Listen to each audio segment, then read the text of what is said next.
Hey, it's Alex Radcliffe from Board Game Co., and this is To Back or Not to Back, the weekly series on the channel where we go through all the Kickstarter campaigns, not really all the Kickstarter campaigns, but most of the Kickstarter campaigns, and GameFound and all of that, going through the campaigns, what's cancelled, what's not funding, any updates, as well as all the new stuff, and then talking about what general overviews, pledge levels, to back or not to back, whether you should get them, all of that stuff. And I don't know about you, but completely random tangent. It's been a good gaming day for me so far. I've played Paleo, I got some Power Plants again to the table. What else? I got Cthulhu Death May Die, as well as some games that I'm not keeping as well. So some old favorites. I played Robin Hood, the new Robin Hood game, new-ish, so I'll be going through that with my daughter.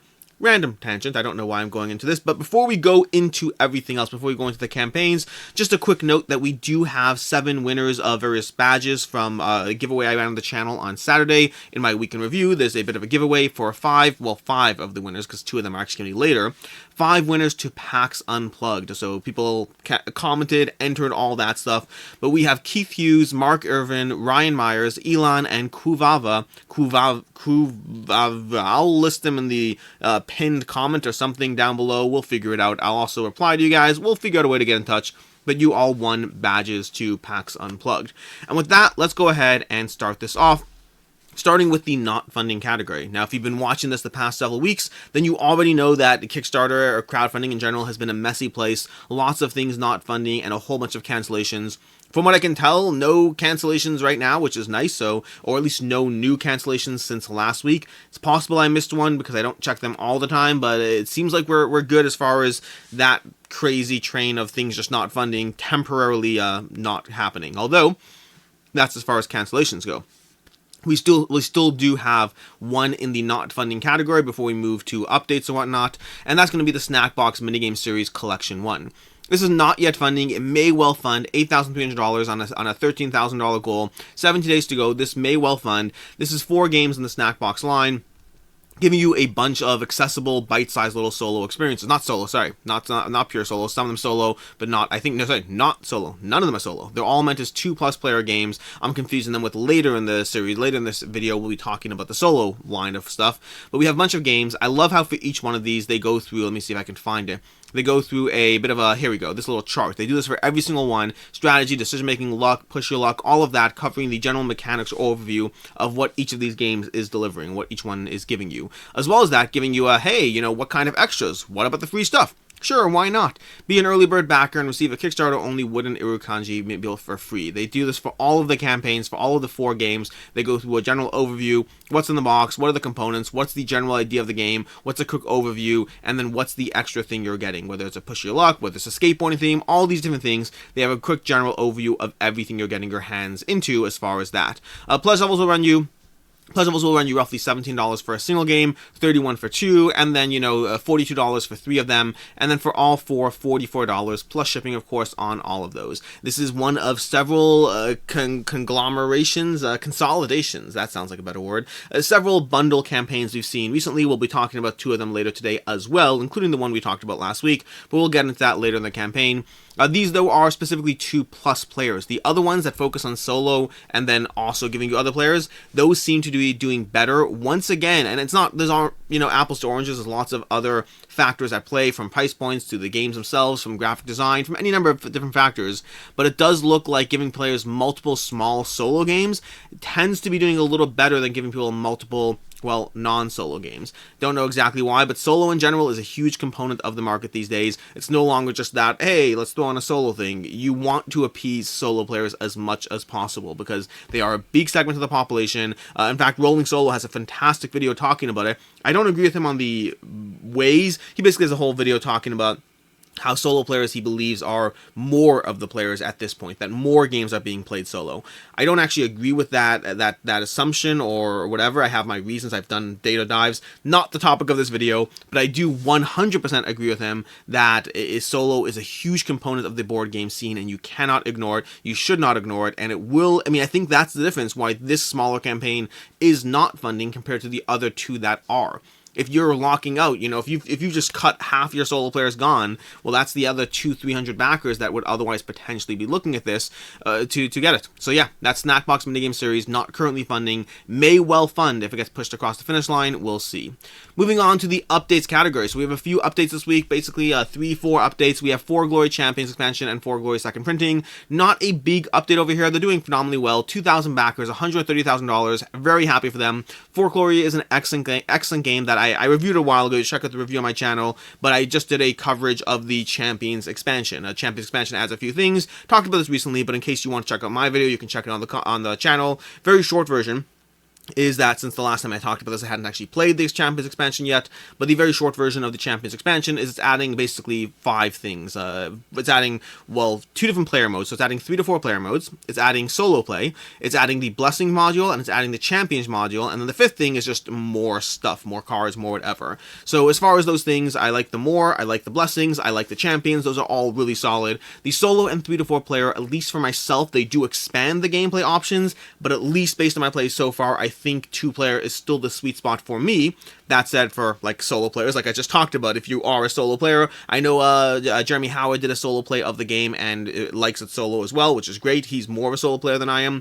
For me, I play solo, but it's not often my go-to mode. It depends on the game. I play solo. I get a lot of solo plays in, but it's not my go-to mode. And then 3 to 4 player, while it's good, while it's enjoyable, and I was concerned it would be too long, and it wasn't. At the same time, it's still, I think 2-player is still the sweet spot for me for 4 Glory, but I'm happy they have the options for those who want to table it with other player counts or whatnot. But all in all, it's more of a good thing, more of the same. This is 4 Glory Champions Edition. Moving on to the next update, which is power plants, and there's not a lot to update here. Although I did mention I actually played with it again, today. Although my today right now is not your today. But actually fun, because I played with the wing bean plant for the first time, and it totally changes the game experience. It doesn't make a game better or worse. It just adds a degree of chaos that is a version of the game that I hadn't played before, the way plants are flying around the board. But short version is power plants from KTBG. I've talked about this before. I'm just going over it because we're heading into the final days of the campaign, and this is a fun little game, fun little campaign, so I want to just briefly go over some of the stuff. But yeah, they've added a bunch of stuff. They've been slowly unlocking alternate plants for all of the plants, I believe. So here's the thing. Here's what I do and don't know. The current base game comes with 8 plants. Okay, that's what we have in the current base game. Then we also have the bonus patch tiles, which is going to be the 9th plant. But what we do know is this tray over here clearly has space for a 10th plant. Now, I don't believe they've said there's a 10th plant, at least not that I've seen. If they have, but what we have seen is if you look over here, and by the way, it's entirely possible that this will be stuff you already know by the time you watch this video, because I don't know it yet, but we have stay tuned, big goal coming, what could it be? We'll announce it in our next update. I'm hoping that's a 10th plant, because first of all, the OCD part of me doesn't want a insert that holds 10 plants and there's only 9 plants, so I really hope it's a 10th plant. I like the variability that's added. And then secondly, I think we're currently at 7. With this alternate plant Stranglethorn, I believe we're currently at 7 alternate plants. I would love there to be 10 plants and have 10 alternate plants. Like I said, the wing bean is a great example. Just that wing bean, just that single plant, totally changed my gameplay experience. Different plants will adjust how the game plays, will adjust not necessarily the overall strategy, but adjust your experience and the game. So the more variability, the better. Past that, they've been unlocking a bunch of fun stuff. So if you want, they just finished the voting on which of the 5 sprites over here. They gave a bunch of options, giving you each faction basically unique sprites, so you have your own special shape, giving you, first of all, it stands out more on the board in addition to the color differential, of course, but also it's just cute and fun and stuff like that. They've been unlocking the shiny metallic gem printing on the tokens. This is a fun, fast-paced area control game. Solidly enjoyable, and yeah, I'm looking forward to whatever else they have coming and unlocking in the campaign. If you're interested in the game at all, I highly recommend the Kickstarter copy. It gives you a ton more stuff. I cannot imagine playing this game with the retail edition. Just looking at those giant chunky tiles for all the plants. So yeah, that's Power Plants board game, KTBG. Last chance to get this one. At least I'm sure there'll be a late pledge, but last chance to get this one for sort of, I guess, on Kickstarter. Moving on to Monsterpocalypse and a bunch of stuff to cover here. So, We actually don't have a ton of updates as far as, we have a decent amount of new campaigns, so ignore what I just said. We have a lot of new campaigns, but Monsterpocalypse, the board game, is from Mythic Games, and this is, 4,500 backers, $750,000 raised. I think this will cross the $1 million mark. I'm pretty sure it will, because I have to imagine that we have a $400 all-in pledge coming soon, and I imagine a bunch of people, like me, like right now, I'm just in it at a base pledge. I haven't bothered updating or modifying my pledge to account for the add-ons. I assume that when they announce that all-in pledge, if they announce the all-in pledge, I don't know for sure when it's coming, I just assume when it's coming based on past campaigns, but if they do, I imagine we'll see a big jump in the funding goal, so I think we'll cross $1 million in this one. But Monsterpocalypse has been unlocking a ton of stuff for the game, like an absolute ton of stuff. Let's go ahead and scroll down and see if we can show you everything we have. These are all the stretch goals, first of all. Let's go through the stretch goals, then we'll go through the add-ons, and keep in mind, we still have 5 days left, or at least by the time you're watching it, we probably know more, but we have 5 days left, which means there's going to be likely, if I had to guess, we're going to see 2 more add-ons. We'll go through that shortly when we talk about the add-ons. But first of all, general overview, Monsterpocalypse is a 1 to 4 player game. If you get the expansion, you have to get the expansion to the 3 and 4 player mode, I believe. But basically 1 to 4 players. There's a solo mode, there's 2-player head-to-head, there's team-based head-to-head, there's free-for-all, bunch of ways you can play the game as you play as giant epic monsters, smashing the city apart, hurling buildings into people. Well, you actually don't think you can do that. Charging through buildings, hurling monsters into people, hurling little miniature things into buildings, into monsters, picking up and grabbing monsters and smashing them into buildings. It's just basically just epic fun, dice rolling, strategy, all that stuff. For the campaign itself, there's a giant all-in pledge, and this is basically not really a newer version, but a streamlined, updated graphical version of the game that's been out since 2008. This is a Privateer Press game that's been out for 2008, but everything was much more expensive and collectible. I believe I saw someone who compared the Kickstarter pricing to what it would cost right now if you were getting it through the Privateer Press, through the, resin kits or whatever it is. I don't know if it's resin or whatever the miniature quality is, but comparing the Kickstarter pricing to what current retail would be, and it's like a 90% savings. Like, all these things over here, you're literally saving like 90%. Not you're getting 10% off, you're saving like 90% or something on what this stuff would currently cost. Now keep in mind, that's compared to the current model Privateer Press has. That is not compared to what this stuff will cost at retail later. The Kickstarter here is still compared to what it costs at retail, and to that end, it's not, the same. It's going to be cheaper no matter what, whether you get it at retail through Mythic or whether you get it through the Kickstarter. Comparing it to the old thing is nice to show how much of a better deal this is than the past, but not necessarily how much better a deal this is than the future. Hopefully that made sense. But that said, I think the pricing here is amazing. From what we're seeing here, I have to imagine that this is only going to be more expensive later. This is prices seem to be going up in general on Kickstarters. It's getting harder and harder to find good deals, and this seems like a good deal. The amount of stuff you get here, these are all the stretch goals you have unlocked, just tons of miniatures. Some of them are giant monsters, and this is one of the things that's weird here. Like, you'll have this giant monster right next to like tiny little figures, but you can't tell that when you're just looking at this over here. So lots of monsters, lots of small little troops, just lots and lots of stuff, including Kong. We have King Kondo. Now, is King Kong taken? Is King Kong like a protected IP? Like, is that like a cop? I didn't think it was a protected IP. I thought King Kong is like, Cthulhu. It's open source. Anyone can have it, whatever it is. But maybe not. Or maybe they just want their own King Kondo. But King Kondo, so if you wanted to be a giant gorilla, doing whatever, you have that over here. Lots of more everything over here. And then we have the optional buys. So, give me a second here. I'm just going to scroll through the optional buys while taking a sip. So, we have Map Pack 1, $15, okay? $15 for Map Pack 1. This is giving you a double-sided map, 2 of the popular maps that are out there, streamlined or graphically updated to match the new look.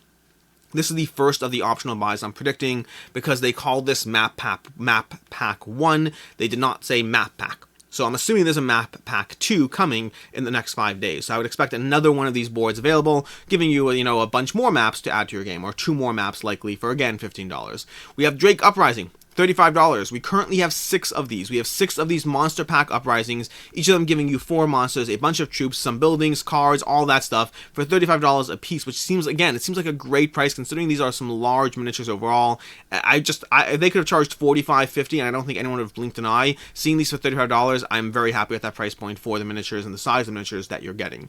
We have the Drake Uprising, giving you all these over here. Each of these you can click through to see the individual pages. I'm not going to do that for all of them. I've already shown some of them in prior videos. You can do all that. Links to everything down below.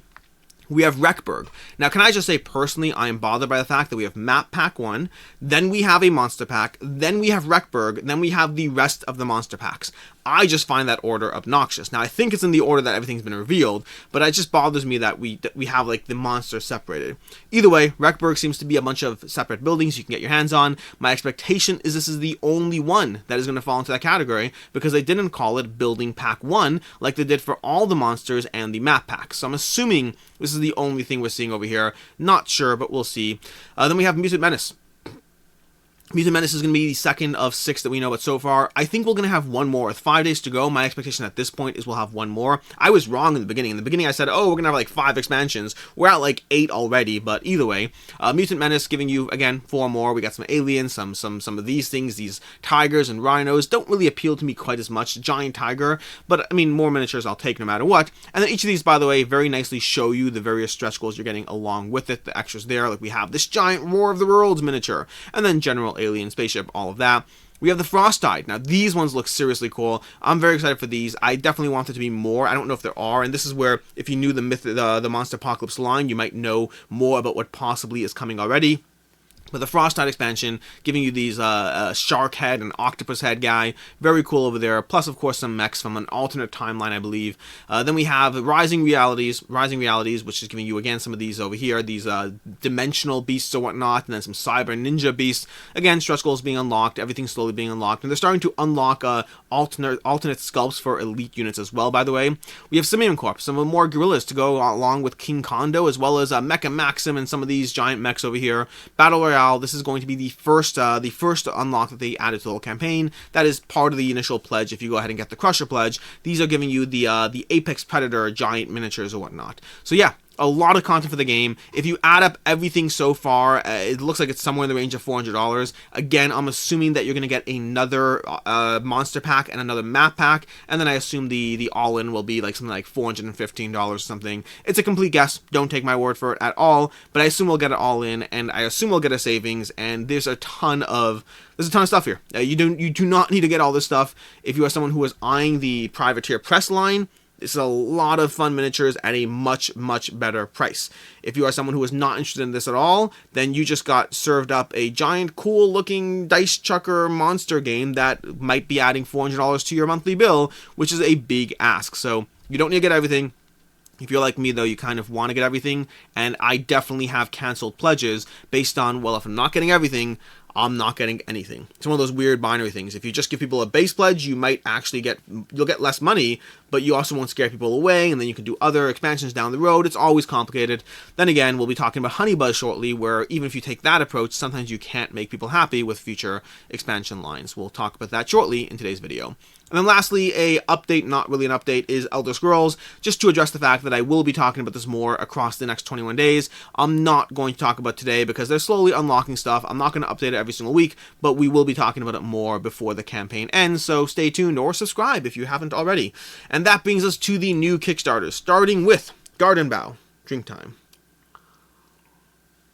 Gartenbau by 25th Century Games. This is a tile-laying game where you are to earn the title of Gartenmeister in this beautiful Victorian-themed game. This is a tile-laying game. You'll be placing tiles on your board to slowly unlock these bigger plant tiles. There's 2 modes to the game. There's an advanced mode and a basic mode. Basic mode will just be giving you points. Advanced mode will be giving you like extra abilities as well. And then there's a little bit of a rondel draft where you can be drafting either tiles themselves or the resources on top of those tiles. So a little fun little game from 20th Century Games. Have not played this one, but it looks like a tile-laying game, which I tend to appreciate. Has a rondel, which I tend to like a lot, and then hopefully the powers and abilities. Like that basic game where it's just about the points, far less interesting to me. The advanced game where you have the extra abilities on those tiles as you plant them, that is much more my speed, and it has like that escalating levels thing that you'll find in games like number 9 or whatnot.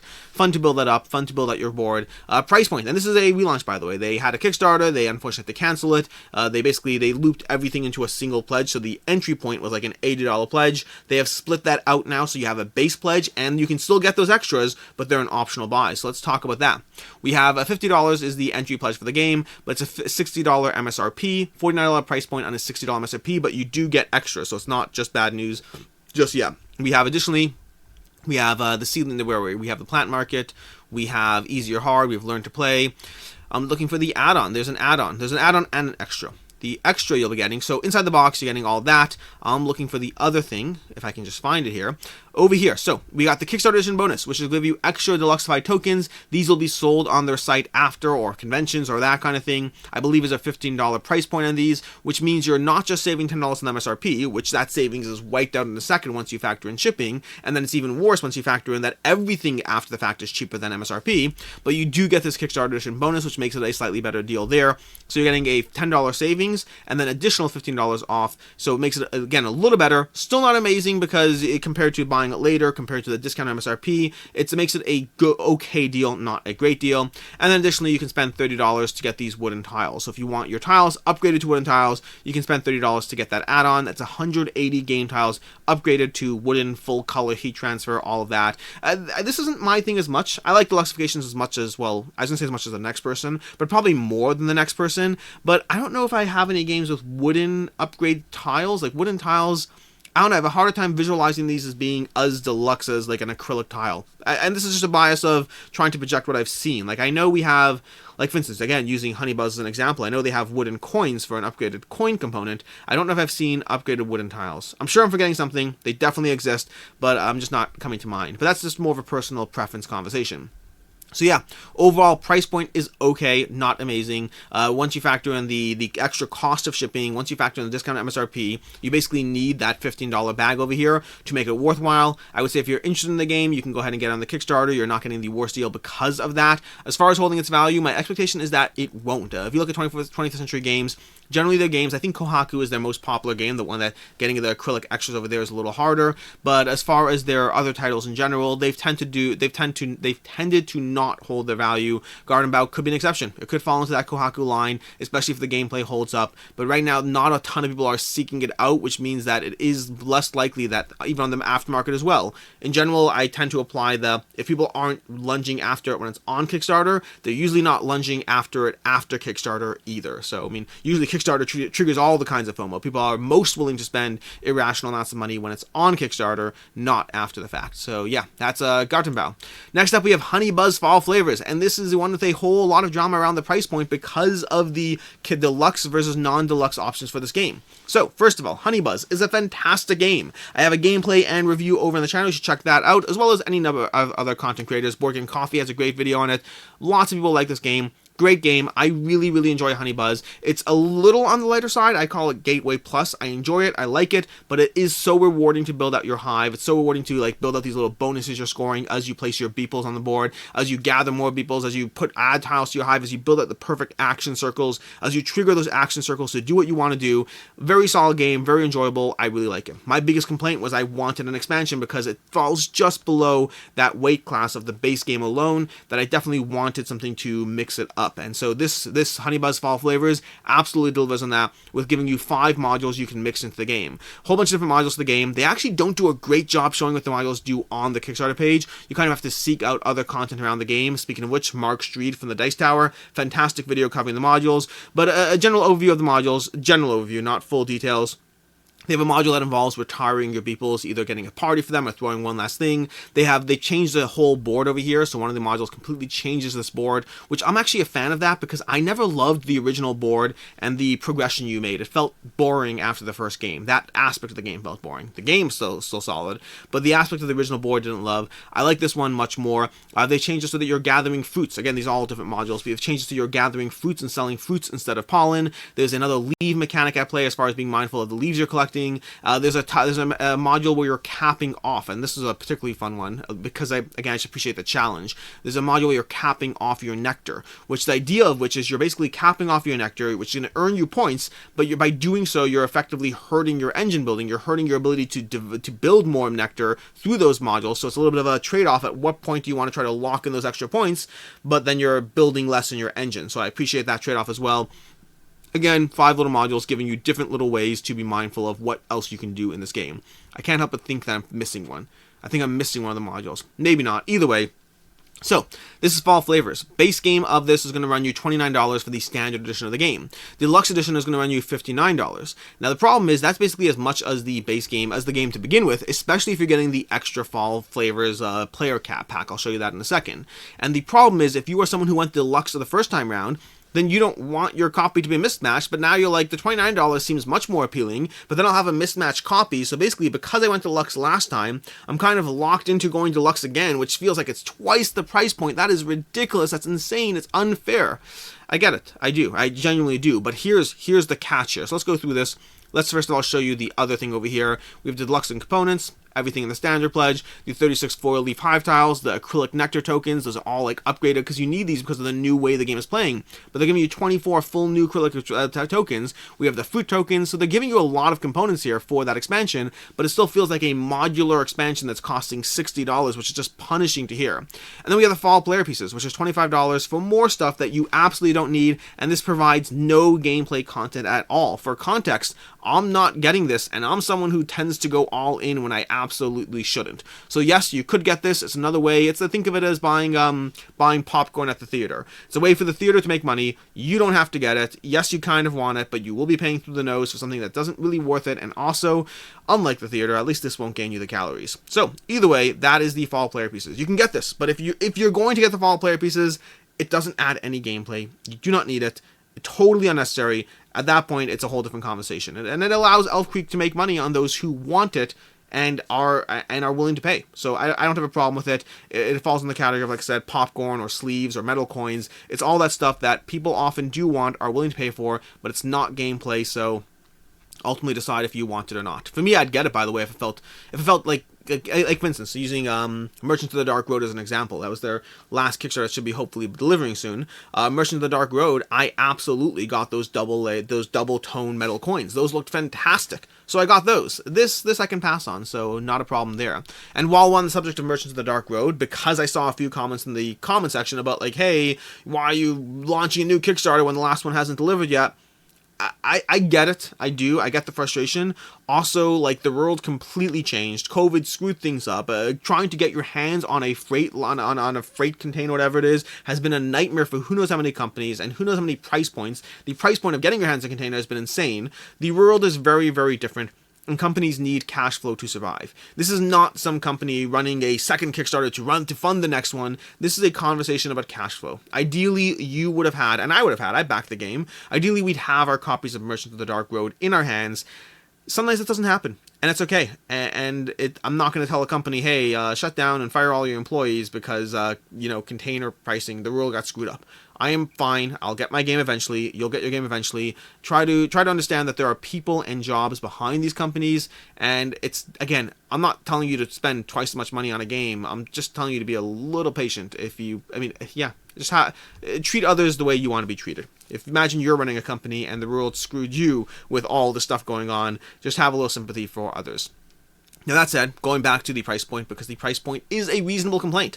$59 for an expansion. So first of all, your options are, 1, don't get it. That is absolutely an option. Number 2, get the $29 copy over here and mix it up in a way that you just don't have the matching components. I wouldn't do that. That would bother me. But here's what you can do. You can absolutely sell your deluxe edition on the secondhand market. Your deluxe edition, because the original deluxe edition of Honeybuzz absolutely holds its value on the secondhand market. This is a well-liked game with some premium components, and people paid more for it. So you can sell your used copy of the game and then get a regular retail copy of the game with the $29 price point. The contents are great to begin with. You don't have to worry that much. You'll be losing a little bit of their acrylic tiles over here. Nothing that crazy. You'll mostly still have a pretty cool, pretty premium copy, and you won't have to spend another $60 because you can probably sell your deluxe copy of the original, and that will be enough to pay for the expansion and the base game, assuming you get regular retail copies. So that's my solution there, if in case you feel trapped and locked in by a deluxe copy. You're not. You can sell it and change your mind. That's an option. Or you can just go ahead and get the deluxe edition, or you can get nothing, or I have a third option for you. You can also wait for their next Kickstarter, because in the FAQ they talked about the fact that they're not offering a deluxe box or insert or anything else yet, because they hope to have another expansion for Honeybuzz at some point, which means not only can you wait in terms of, well, seeing how things are down the road, but also you can get all of that stuff at once. You don't necessarily need to get this now if you don't feel you need it. If you're playing Honeybuzz, if you're enjoying Honeybuzz, if these modules don't appeal to you enough and you're not sure about the $60 price point, you're not sure what to do, you absolutely can wait. Who knows? Maybe you'll even save money on some sort of all-in pledge next time. I don't know. I mean, we saw stuff like that happen before with Everdell or whatnot. I have no idea what will happen with Honeybuzz in terms of its next expansion or when that will be, but it is another option on the table. As far as should you back it, should you not, will it hold its value? As a baseline, I mean, I would imagine it does, based on the original deluxe edition. It is harder to say because of those increased prices that we're seeing, and those increased prices being passed on to the MSRP and to the Kickstarter pricing. The original deluxe Honeybuzz did hold its value just fine, like I said a minute ago. I believe this one will as well. It's always a little harder to say for sure, especially when you're talking about the fact that this majorly updates the price point. I mean, the deluxe Honeybuzz all in, although granted that includes the extra fall flavors, expansion pack, whatever it is. But that is not the fall flavors, the deluxe pieces or whatever it is, the fall cornucopia, no, whatever it's called, the fall color player pieces, that's the one. This $179 deluxe pledge over here is a lot of money for Honeybuzz. I like Honeybuzz a lot. Do you like Honeybuzz that much? I don't know for sure. I mean, it's hard to say. But yeah, I think it'll hold its value. I'm not 100% confident just because of the rising prices over there. Moving on to Clash of Decks Season 2. Clash of Decks was a fascinating Kickstarter with like 7,000 backers or something on the last time round, because they basically offered a free Kickstarter copy of a game, well, free Clash of Deck thingy. All you had to do was pay shipping, and it wasn't like $19 shipping, it was like $3 shipping. So for $3 shipping, you basically got a little game, little two-player head-to-head game, which you could, I believe there's a solo mode as well. There is a solo mode as well, not I believe, there is a solo mode as well, but you basically have this hand of cards where you can be playing these cards into your hand, you're holding, you're drafting, or either pre-constructed or draft, or different ways to build out your cards, but you're building out a deck, and then you can either go against another player or solo as you manage your hand of cards, play cards into these two bridges, these two lanes, and then try to take down your opponent's card, which is a tower that cycles through his hand, flips to the other side, cycles through again, so everything's being run in your hand. You need a little bit of table space, but the rest of it, you don't need tokens, you don't need anything else past the cards themselves. That was the original Kickstarter. The goal of it basically building a player base. They made no money. I have to assume they made no money on that. $3, including shipping, including components, for people to get their game.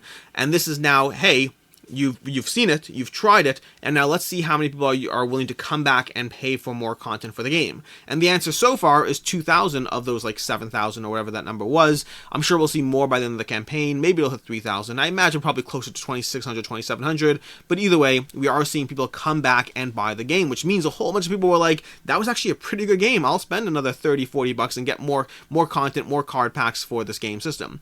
$100,000 raised. I'm very happy for them because the last Kickstarter was such a fascinating trial to see what that game actually was.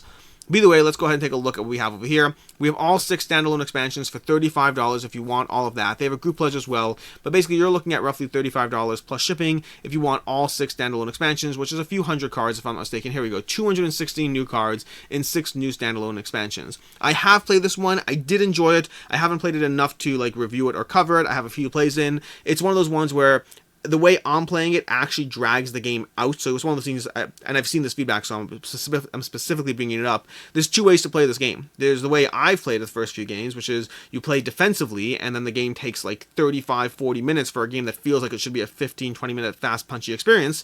And then there's aggressive play, where you actually focus far less on protecting yourself and far more on hurting your opponent faster than they can hurt you. And that changes it to a faster, meaner experience. I want to dive back in with that focus, but I don't know if I will be able to before the campaign ends. I will say this is also available on Board Game Arena, I believe. I believe it's available on Board Game Arena, in case you want to give it a shot there. It's a fast-paced game, quick, the iconography. I don't love the iconography, but it's fairly easy to play, fairly easy to teach, and fairly quick moving, especially if you're playing it aggressively as opposed to, well, defensively.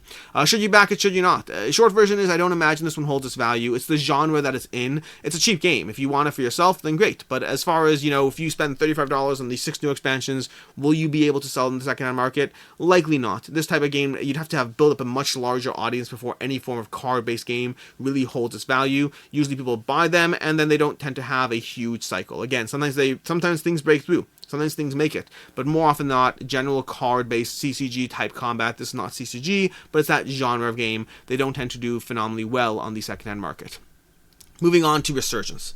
Resurgence from Stan Kodansky, and this is a this is a fantastic game. 903 backers, $42,000 raised. They just funded, which I'm very happy for. I mean, I knew they would from day one, but I would have loved to see them fund day one. I saw a conversation. Well, let's take a step back.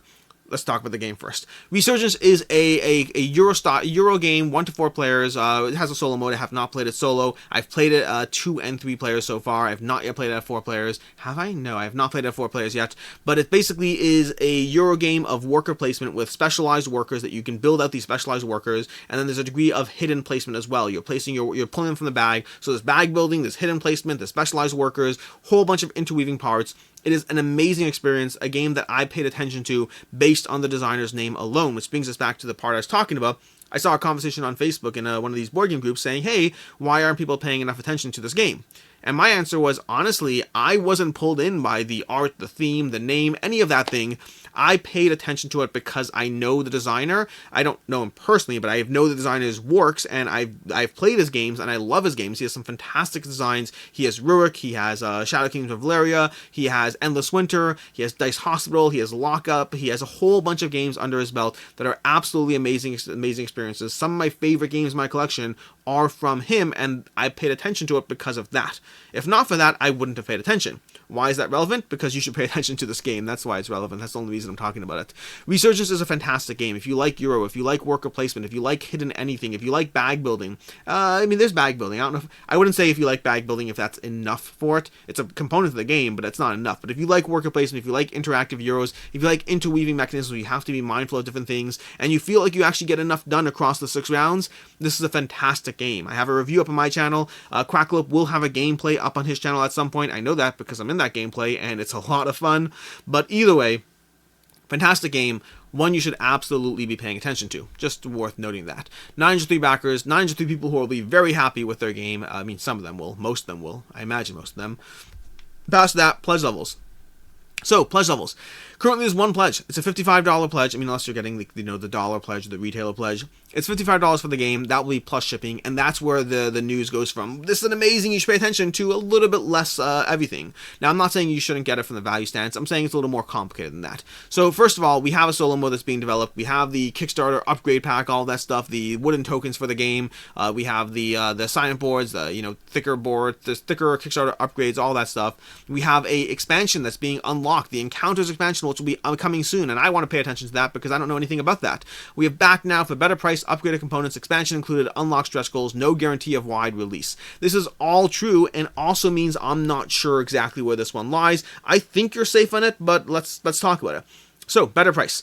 $55 versus a $60 MSRP. I can throw that out the window as far as a better price. Once you factor in shipping, once you factor in the regular standard online discount on MSRP, that's not a factor for me at all. Upgraded components. If the components that we're seeing there upgraded are actually specific to the Kickstarter and not to the retail, well, that's a factor for sure. The expansion included. That could potentially change. If the expansion is otherwise going to be a $10 extra whatever and you're getting in the Kickstarter, that's again a factor. The stretch goals. The no guarantee of wide release. That's another one. With 903 backers, I don't know where this one falls. Stan has some games that have seen tremendously wide retail release. Also, my favorite game of his currently, which is Rurik, Dawn of Kiev, that one is one that did not have the widest availability. It's not an easy one to get your hands on, and it's one that does hold its value just fine because it is well loved by enough people, but doesn't have enough release for people to know about it, and this is where I think Resurgence will end up falling as well. Also, by the way, similarly enough, both Resurgence and Rurik do not hold my interest from the thematic or visual appeal of the game, but they do hold my interest from just being amazing games, and they feel fairly similar too. Very, very different, but carrying enough similar tones that I would say if you are someone that likes Euro games and you've liked Rurik, you should absolutely be getting Resurgence. Like, absolutely. Like, it just, I think it's tremendous there. And then we have new heroes being added, stretch goals being unlocked, all that stuff. So where does that put us on the to back or not to back? Short answer is I'm glad we have time left because we have, 17 days to go. I'll be talking about this more as far as how things play out. I think you're probably fine on the value here. I think the extras are there. I think the extra expansion. I think the lower availability. I think this is one that even you should for sure get the game. The only question is whether you should get it at retail or you should get it on Kickstarter. And I think there's enough reason to get it on Kickstarter, but I'm also not sure enough yet until we see more. So it falls in, again, that middling category, almost like Honey Buzz. I think you're fine, not confident you're fine. I don't want to sound confident when I'm not confident, and so I simply won't. Moving on to Starfighters Rapid Fire. a real-time dice placement game. This is coming to you from Alley Cat Games, and this one is not doing as well as I would think, honestly. I mean, the game looks fun. Generally, their Kickstarters tend to do around 2,000 to 3,000 backers, I think, maybe 3,500. It ranges. They have had Kickstarters that did 500 backers, but the last one that did that was a while ago. It was like Coral something, I can't remember what it was, Blue Coral maybe, whatever the name was. But yeah, this is one that's definitely underperforming. Although again, we've talked about this several weeks now. It's a messy Kickstarter landscape out there. There are campaigns that are hitting $1 million day one, and there are campaigns that are struggling and canceling. This is fortunately not in that genre. This is funded. This is good to go. And I imagine we'll see 1,000 backers by the time this is done, but who knows? It does not look like we'll see the 3,000 backers, though, that some of their campaigns have seen. The game is a real-time dice placement game. Real-time dice placement, rolling dice assigned to abilities. You have asymmetric factions, asymmetric ships or whatnot, and then it's a competitive. It has a cooperative mode. No, it doesn't. No, it does not have a cooperative mode. I'm confusing games. I don't think it has a cooperative mode. Multiple game modes. You have solo, teams, cooperative, teams. We have team mode. There's another game later in this video we'll be talking about that has competitive and cooperative. This is not that game. So we have, in teams, cooperative, there is a cooperative mode. I'm messing this up. Solo, teams, cooperatively, or frantic free-for-all. Whole bunch of modes over here.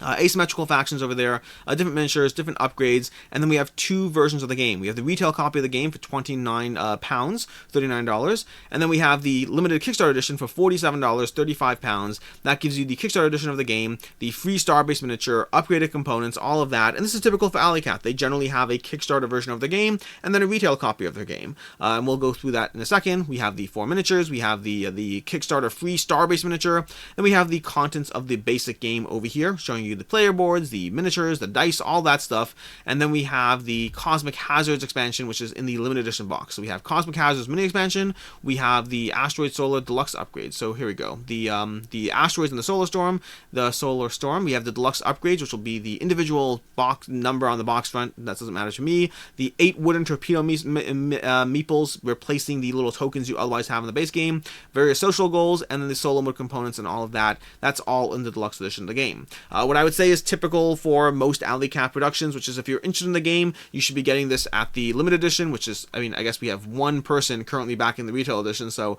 I guess you all know that already, which is nice, by the way. Usually I see 17, and I'm like, why are there 17 people getting that? And there's only one this time, so we're making progress here. $47 for the 279 backers for the pledge over there. Then we have the limited edition bundle over here, which also gives you this an additional £10, additional $14 or so, which gives you 4 dice trays over there. Okay, that's, by the way, worth paying attention to, because I can't tell you what the quality of those dice trays are, but let me show you them over here. So over here, you get 4 of these for roughly $14. Assuming they're halfway decent quality, that's a fantastic price point for a bunch of, little dice trays over there. So again, I can't speak for the quality. I haven't seen them. I haven't touched them. They could feel like junk. I don't know. But $14 for 4 of these is a great price point, assuming they are decent quality. But that's over there as far as the pledge levels. Should you back it? Should you not? I'm going to say what I say for most Alley Cat games. I have enough, of their past Kickstarters to go off of, which is generally their Kickstarter copies of their games have a mixed reception. So initially, they might hold their value just fine. Over time, they tend to lose a little bit. So if you're paying, $45, whatever it is, $47 plus shipping to get your hands on the limited edition Kickstarter, if you're interested in it because you want the cooler stuff, that's great. If you're going to sell it, if you sell it right away, you'll probably get your money back. If you sell it, 6 months down the line, you're probably taking a $10 to $15 hit. Most of their games long term do not hold their value, but initially do. That's usually where their Kickstarter versions go as far as the secondhand market. Again, if you're interested in yourself, the Kickstarter or secondhand market is the way to go. I'd probably just get the Kickstarter for the price differential, but as far as selling it and holding its value, that's a different conversation entirely. Moving on to Megapulse. Megapulse, which technically just funded $30,000, $456 on a $30,000, $272 goal. This one just funded, although it was picked up by, I believe, Lucky Duck, so I think we are seeing a retail distribution of this game, which is nice, because it's a great game. 469 backers. This is a racing game, incorporating aspects of where are the game names? Incorporating aspects of Wipeout, F-Zero, and Mario Kart in terms of the gameplay feel and whatnot. I did review this one on the channel. Great, solid game. Really enjoyed this one. This is a fast, punchy, just power powers and abilities, but not like crazy in terms of the way it's being done. It's basically you have a handful of cards that represent different things you can do, and then you pick cards and then reveal them. So there's really an aspect of trying to outthink opponents, outthink other players, and the catcher mechanics in the game are both amazing and not amazing at the same time. They're amazing in the sense that they keep people invested in the game the entire time. You do not have situations with runaway leaders who are just no fun anymore. It's a downside in the sense that my biggest critique was the catcher mechanics, but it's essential. It's a critique that you need, because you need to have people invested in the game in order for the game to be fun, but it also takes away a little bit from the fact that you feel like you're able to win by the strength of how well you play, because people have catcher mechanics that keep them in the race. So you have to always be on your toes. You have to not just play well, you have to play well the entire game. You can't slip up once, because if you do, the fact that the catcher mechanics kept them in play means at that point they can outtake you. So both a pro and a con there. But if you're looking for a fast-paced, fun, party-style game, here we go. Megapulse is a fast, well-paced, streamlined racing game. You always feel like you're having fun. So good on me for being consistent with my terms, because that is how I feel over here. Marks Reed, the sense of speed and explosive fun is strong with this one. Makes me feel like I'm 12 again, playing with Hot Wheels and racing against my friends. Ever play a racing video game and you find yourself leaning your seat when you go around the curves? Yeah, I found myself doing that in Megapulse. So I did not find myself leaning in the seat, but it is tense and fun, and I'm going to keep using the word fast-paced and punchy, aren't I? Anyways, we have Dave Beck from Distilled. It felt like a tronified Flam Rogue after drinking 15 energy drinks, and something I can see myself introducing to gateway gamers and playing with my heavier game group again and again. And I completely agree with that. The strategy is very much there. Again, the biggest critique is that aspect of the catcher mechanic, which is a critique that is essential to keep the game fun. You can make the game a little more strategic, but it would come at the cost of being less fun, and I'm there for the fun first and foremost. But either way, that is Megapulse. Let's talk about the pledge levels. So we have 61 Canadian dollars, $49 US for the base game. We have $54 for the veteran, $84. That's small numbers there. $84 for the veteran pledge, which gives you the Soulflex expansion, which gives you more tracks, including some new track mods that I totally want, because I did not get to play with those. Where are they? Over here we go. Over here. Let's scroll down.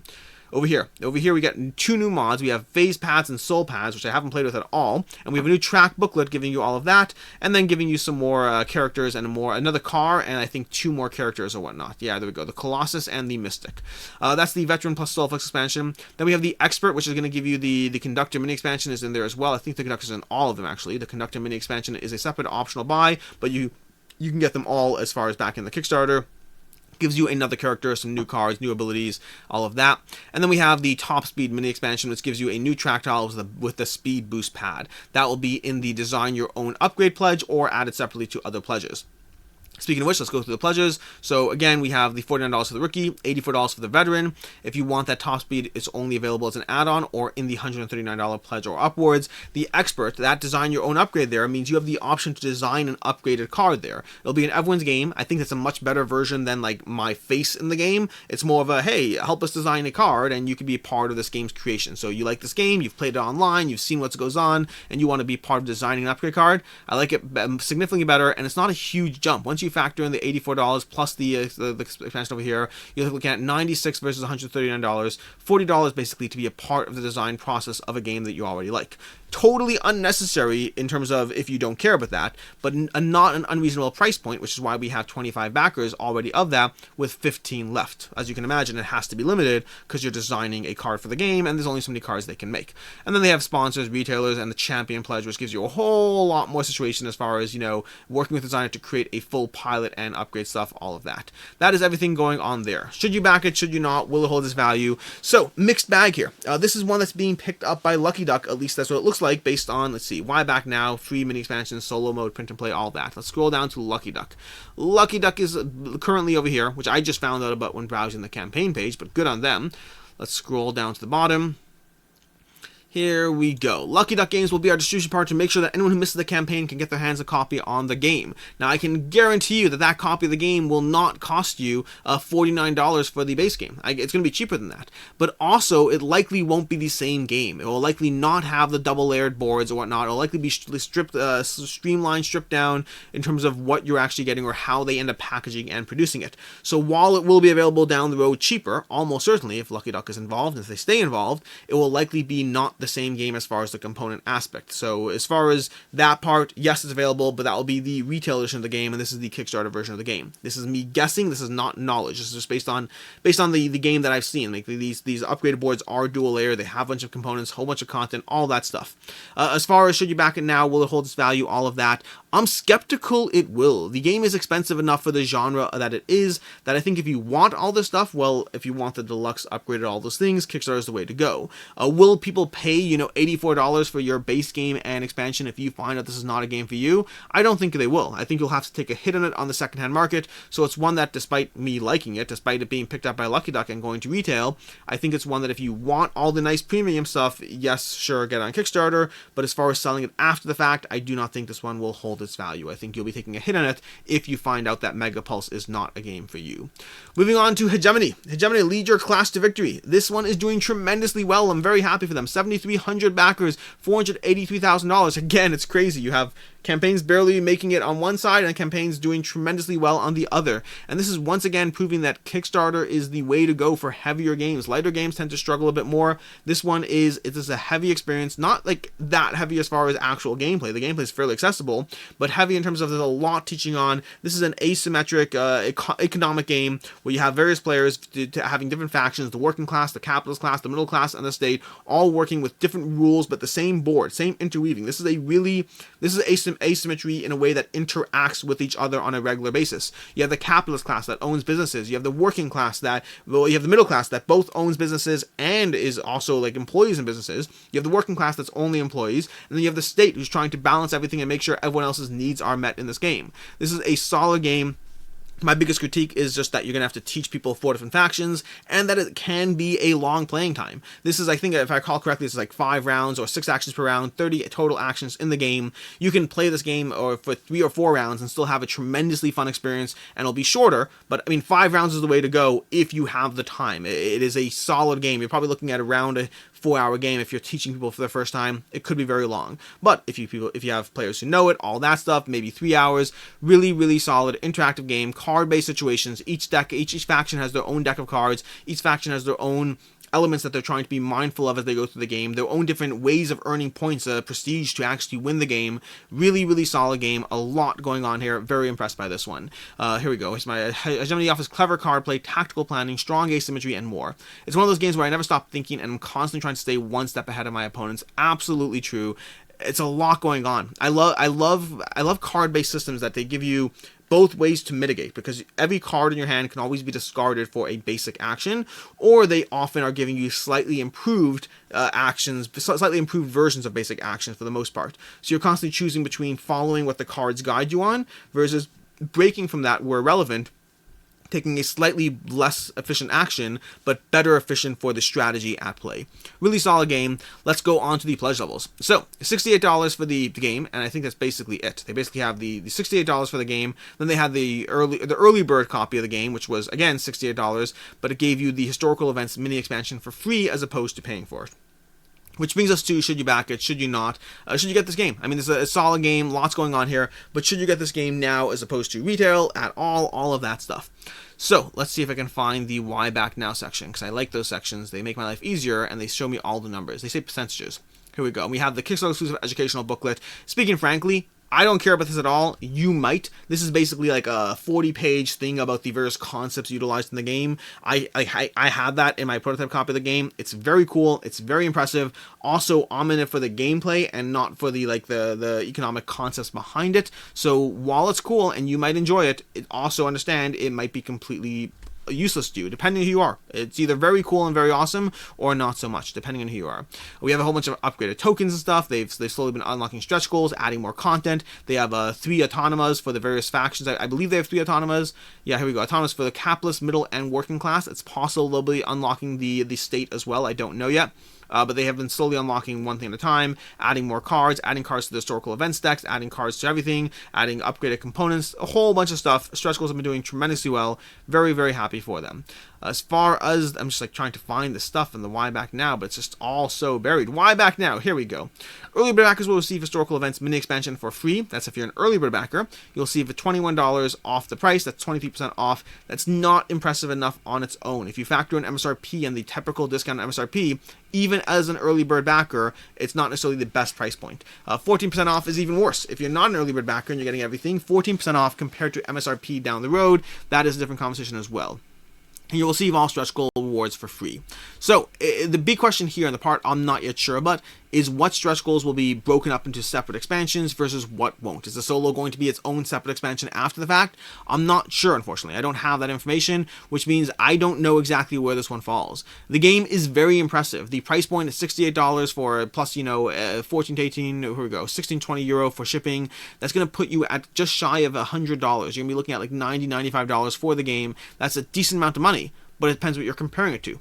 I don't know what the retail concept of the game will be as far as which tokens will be, downgraded, whether you're getting extra things as separate optional packages. So I'm missing information on this one. I don't have the knowledge I need for this one. If you're looking at the discount and price point alone, it's not worth it because it's the percentages don't make sense. It really depends on which of these things are broken up, and they don't have that information on the page. I would say Kickstarter is fine, but it really depends on what goes on there. Like Resurgence before, I kind of want more information, so I'll be coming back to this one before the campaign ends when we know more about how those things are being broken up to talk about where those are. Overall, you can get it for sure. It's just a question of whether you should get it at retail, because this one, I guarantee you, unlike Resurgence, which is doing fine but not amazing, with 7,300 backers, this thing will have a retail copy available. I guarantee you that. The only question is what that retail copy will look like. Moving on to The Realm of Shadows, a trio of solo games. 826 backers, $30,000. This is a bunch of solo games. It's a set of 3 different solo games. You can get the Forgotten Road. Well, let's go up set. You can get the Hand of Destiny for $12, which is a dungeon crawler that takes place completely in your hand. If you ever played Palm Island, you know what that's looking like. You can see over here the cards that are being splayed sideways in the hand, so you kind of track them as you go. But that's a cool concept. I've played Palm Island. Very cool concept. I'm glad to see it being applied to other games. I'm curious how the game actually is. And then for $24, we have the Forgotten Road, which is, these are all solo games, by the way. I believe The Last Stronghold gives a 2-player version. I can't remember if there were others ones do. Then we have The Last Stronghold for $24. So again, $12, $24, and $24 are the price points, bringing you to a total of $60 or $50 for the all-in. So you save $10 if you get all of them together. These are all giving you 3 solo games, different experiences. The artwork looks great on these games. I love the vibe, and everything's personal when it comes to this stuff, but I love the coloring. I love the vibe of the artwork from all these 3. I like the premise of the solo games. They all look the kind of games. We have the Forgotten Road, which is basically like a little traveling mechanism you try to stay alive through it. We have a dungeon crawler in the Hand of Destiny that takes place completely in your hands. And then we have the Last Stronghold, which is basically a tower defense, dice placement kind of situation. A one-stop co-op shop has covered all these games. I highly recommend checking out their videos, as well as Martin Gonzalez over here. He's covered all the games as well. I appreciate how much gameplay Hand of Destiny packed in such a tiny game. We have a different testimonial here. The Hand of Destiny has more gameplay than most of the games on my shelf, and it's all on deck cards. I will never have a boring car ride again. That is a fantastic testimonial. Really solid over there, and yeah, it has me looking forward to these games. So that's basically what these are. We have 3 different solo games, solo and 2 players. Here we go. We have The Last Stronghold, 1 to 2 players, and over here the tension is huge in this town defense game. It gives it an epic feel for its small size and quick play. So really solid testimonial over there. Wow, I'm realizing we're at 55 minutes into this video. This has been dragging on. I did not realize where we were up to. Anyways, sorry, just getting distracted there. So, a bunch of stretch goals being unlocked, all of that over there. Should you get this game? Should you back it? Should you not? The short version is his games in general. If you look at, what's the name of the company again? The name of the company is Gabe Barrett. He runs the Board Game Design Lab. He has a bunch of Kickstarters that are board game design related, as well as I can't remember the name of his last one. He has the Hunted, I think it is. Whatever it is, he has a bunch of line of games that haven't always held their value, which has me uncertain of where to put this one. I would say this one is less likely to hold its value as well. Smaller games, it just tends to be harder to sell them tends to be harder to sell them for the price point you paid for them. That's likely going to hold true as well. $50 for 3 solo games. On the other hand, the praise these games are getting so far is pretty solid, which could make it so that this one will be the exception, the one that does hold its value over here. I would say if you're interested in the game, I would get them on Kickstarter. I know I'm certainly looking at it. I haven't hit back now yet, but I'm likely going to. We'll see how it goes. But yeah, as far as holding its value, harder to say for sure is in terms of, well, just the aftermarket. And this is one where I'm not going to go into it fully, but I do want to talk about briefly. Last week we talked about the Nano 9 games, Railway, City Planner, and Empire. In case you're interested in one of these, you may well be interested in the other. Thematically, the games are totally different. But as far as giving you 3 different solo experiences you can dive into, both these are giving you just solid solo games that are making it very, very hard to stay budget conscious on Kickstarter. 2 more to go. 2 more. Heroes of the Shire, the board game. 790 backers, $82,000 raised, and that's primarily because the price point on this basically drives you straight to a $100 pledge for the game. This is a turn-based combat adventure RPG. It's going to have head-to-head skirmish or whatnot, as well as being a cooperative thing where you team up together to take down bosses. So they have both competitive and cooperative in this game. The art looks great, the abilities look great, all that stuff. Again, Mark Street has a great coverage of the game. So does MVM, Manifest Meeple has some great coverage as well. I believe Ryan did that one. But either way, this has a few pledge levels. It has the first 2, which you can basically ignore, which is $81 for the Fire and Ice pledge. It has $81 for the Earth and Water pledge. And then it has $108 for both of those combined. Now, granted, both of them combined into a single box. If you want to get them separate, then it'll actually run you more expensive than that. But yeah, where is it? Where is this? The copy? No, there's another pledge. Oh, there's not. There's not another pledge left for it. I thought there was a pledge that gives you both of them separate. But you can get the copy of the Heroes pledge, where you get the Collectors and the Fire Ice and the Earth and Water, which just seems really, really overkill there, which is why there's 25 backers in this one. But you do get your name in the rulebook as a legendary hero. But anyways, that are the pledge levels. So like I said, you're being guided directly. Oh, here we go. Here's the Heroes pledge. I knew there was one. The Heroes Pledge is $147 for the Earth and Water and the Fire and Ice edition, but again, the gameplay content is all there in the Collector edition for $108, which is why this is their most popular pledge with 646 backers. And again, I really like the choose your own adventure kind of aspect. Really done these guys well. These guys, etc. You can watch the full overview with him. Lots of stuff going on in this game. Should you back it? Should you not? It's hard to say. The game looks cool. The game looks very cool. Lots of powers, lots of abilities, 20 playable heroes. Whole bunch of scenarios, fire, earth, ice, water, all of that. Lots of stretch goals being unlocked. The game is doing well with $80,000 raised so far. Solid job for them. There's a lot going on in this game. I am simultaneously intrigued by this game while also not being sold on what it does differently and or better for the game. So I'm in this weird space where the art looks cool, the gameplay looks cool, powers and abilities look cool, 20 heroes sounds great, competitive and co-op, all that stuff sounds amazing. But I'm also not sure what the game is doing differently and or better. It just looks like a lot of powers and abilities combined into a system.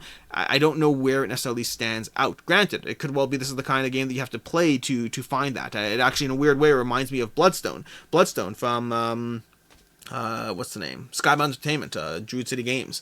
Bloodstone is a game that, as well, also had powers and abilities and didn't really stand out on the surface level. I mean, but it was tremendously fun. This may well fall in that category, and this is where like sometimes like I occasionally get comments of like, oh, Alex is more favorable towards games he played. Yes. Often I am. Not always.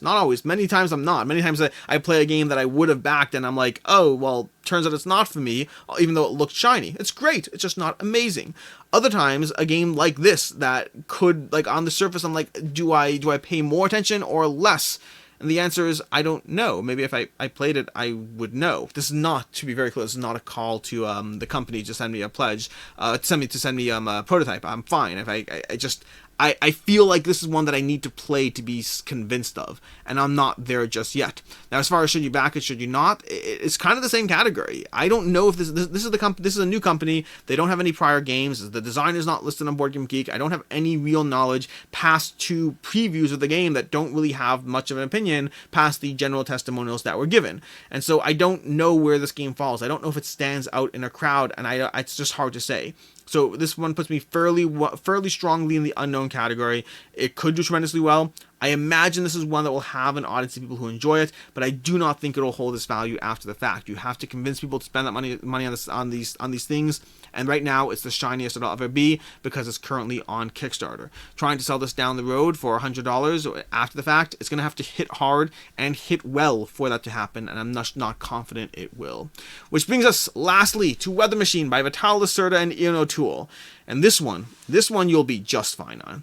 5,300 backers, $733,000. This is a tremendous video to watch, by the way. I highly recommend watching the video if you're at all interested in the game. This is both informative, it's funny, it's amusing. There's some great lines in the video, like, no one likes to ask for government funding. What are you talking about? Everyone likes to ask for government funding. And then they have another line about trying to steal research from your competitors, but it's okay because as long as you give them credit, It's something else. They had a good line. I just messed it up. Either way, watch the video. It's a great video. Weather Machine is Vital Lacerda's latest game. Vital Lacerda, known for anything from Escape Plan to Mercado de Lisboa to, well, actually he's less known for that one. It's less of his popular games. To Lisboa. That's the one I meant. Lisboa. We have Escape Plan. We have On Mars. We have, who knows, The Gallerist. A whole bunch of amazing experiences. He is basically a Kanban. He's synonymous with heavy games, well-designed, thinky, crushy, and crunchy, and I really need to play one other than just having played Mercado de Lisboa, which is his least famous and least popular game. I have a bunch of them. I've read the rules for some of them. I just haven't sat down and played them yet. I really need to do it. Weather Machine is a crunchy experience. There's a gameplay by Before You Play. Highly recommend watching that. There's a Before You Back by Quacklope, general overview of the game, pros and cons, all that stuff. Lots of content around for this game. This is one that is, I mean, it's Vital Lacerda, so there's a lot of things we know already, although some things we don't know, some new things, which is primarily around the price point, because like Honey Buzz, like other games, we're seeing that MSRP conversation constantly changing, and we're seeing the freight price constantly going up, and this is a big box, and so the MSRP of this is like $40 more than the prior MSRPs of, let's say, On Mars. On Mars had an MSRP of $129. This is an MSRP of $165. That's like a $36 bump. Am I doing that right? That sounds right. A $36 bump of the MSRP, and that price extends to the price of the game as well. I believe On Mars was available for $89 and it's available for $129, and I'm getting distracted by the pricing and pledge levels. Let's instead for a second talk about the game. The basic idea of the game is there's a mad scientist who's basically created a weather machine to make life as enjoyable as possible, but hasn't fully perfected his design, and problems happen as often as solutions, which brings you into the picture. You and other players, along with government funding, with subsidies, with trying to steal each other's research, with trying to fix the machine, will be trying to slowly improve, fix different aspects, fix the issues that his machine is causing, while eventually trying to work towards building your own machine that will do the job necessary. It is a fantastic theme. It seems to be incredibly well implemented as you sell parts of your machine to the government for subsidies, because the government's also trying to build their own machine to fix everything. Everyone's involved in this dilemma and solution and problem facing the world. Lots of fun stuff going on in the game. Very crunchy, very meaty. I'm saying that as someone who hasn't played it, but I also know who Vital Lacerda is, so I can say those two things very confidently without an issue at all. The pledge levels, price point, should you back at all of that? So like I said already, $129 is a big jump. It's a $30 jump over the last, $89 for On Mars. At the same time, their pledges have generally, these copies of the game, the deluxe Kickstarter copies, which include the solitaire mode, the stretch goals. Nothing here is exclusive. All the stuff will be available later.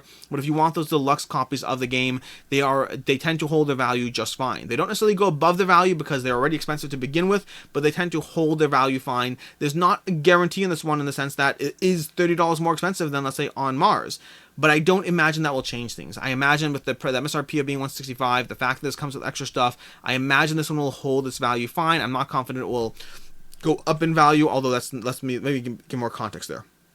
Let's look at the next pledge level here. Express copy. $249 for an express copy of the game. What does that mean? That means you're paying an extra $120 and you're getting your copy roughly a month earlier than other people. Okay? Are we on the same page? $120 will give you the copy roughly a month earlier. How many people are pledging for that copy? How many people? We have 89 people who are currently willing to spend $120 to get their copy roughly a month early. The reason that's relevant here is because that is basically what goes on with these games.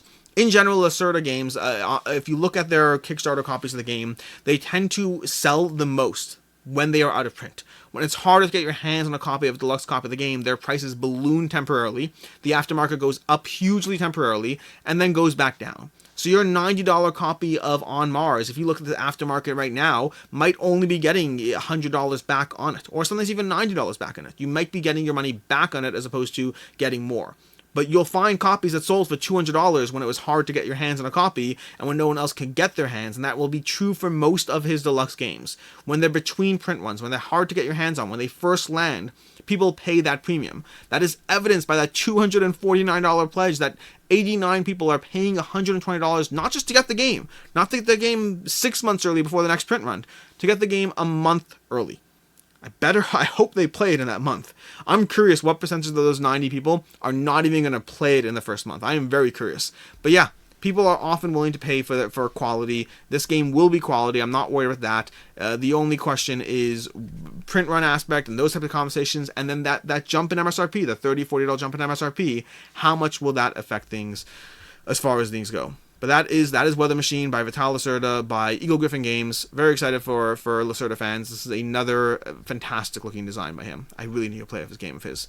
And we have $1 million. There'll be a Metal Nobel Prize, and this will hit $1 million, I imagine. We're up to 733,000. This will hit $1 million, not a problem.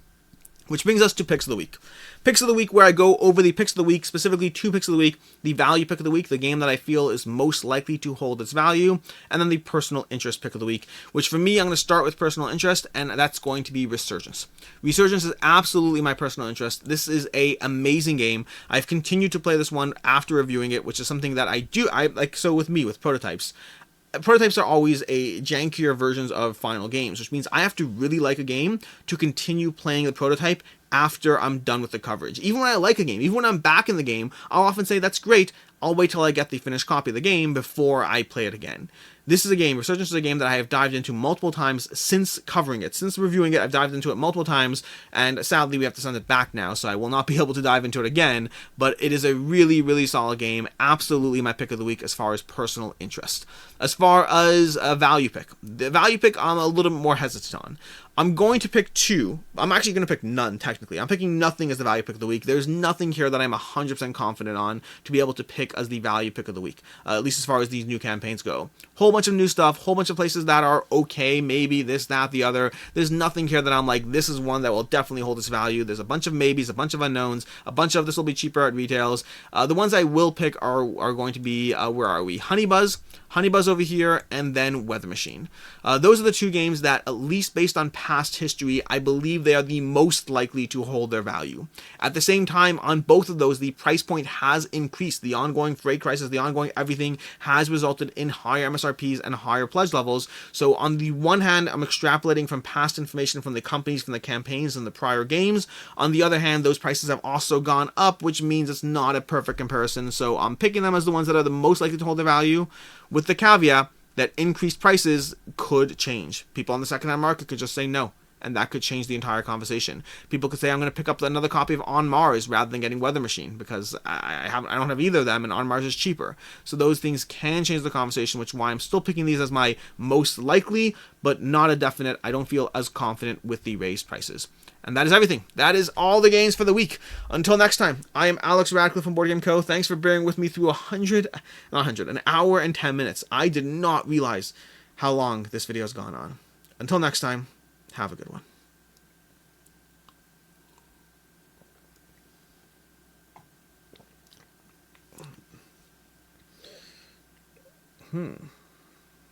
I have not been pinged yet. See, I'm supposed to be going over to Quackalope to play a game. By the way, if you made it this far, I don't do spoilers quite as often as I used to. I'm not going to do a spoiler here, but I will do a tease. So first of all, usual plug, if you made it this far, I have a series over on Patreon called Unfair and Unbalanced, where I will attempt to convince you not to back any of these Kickstarters. That said, you don't need to go there, because I just told you that nothing here I'm confident will hold its value, so maybe that should be all the convincing you need. Although I do a better job over on there. But either way, that's not the point, that's not the spoiler, that's just a plug, because I gotta do that at some point, pay the bills and all that. But something big is coming. Something big is coming. November 16th, head over to Quackalope's channel and make sure you watch a video. Something big is coming. Also, for anyone who asks me questions in between stuff being revealed, I'm officially saying right now that my official response to every question is going to be no comment and a link to this video. It doesn't matter how accurate your guesses are. It doesn't matter how precisely you guess it.